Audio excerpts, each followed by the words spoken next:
ఈరోజు దేవుని పుణ్యమా అంటూ నాకు మంచి కిరాయి దొరికింది.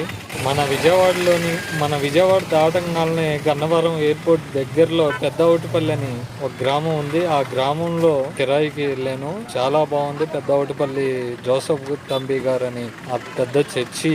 ఆ చర్చిలో ఉన్నాం మనం ఇప్పుడు. ఆ చర్చిలో చాలా విశాలంగా జనం, ఈ రోజు ఆదివారం కాబట్టి చాలా మంది ఉన్నారు. దేవుడు పుణ్యమా అంట ఈ రోజు కిరాయికి వచ్చిన వాళ్ళు చక్కటి భోజనం పెట్టారు. నాకు తృప్తిగా భోజనం చేశాను. వాళ్ళకి నా ధన్యవాదాలు. ఇవన్నీ విశాలంగా అక్కడ రేకుల షెడ్ లో వంట వండటం అవన్నీ జరుగుతున్నాయి. ఇది బెంచీలు అనమాట. బెంచీలు కూర్చోటానికి చుట్టూరు వేసారు. జోసఫ్ తంబి గారి చర్చి మొత్తం కలిపి కనీసం ఒక 50 ఎకరాలన్నా ఉండిద్ది. ఆ చర్చిలో ఎలా ఇది మీటింగ్ ఏమన్నా జరిగితే ఆ మీటింగ్ ఆ రేకుల షెడ్ లో జరుగుద్ది. కింద రూములు మొత్తం ఈ షాపింగ్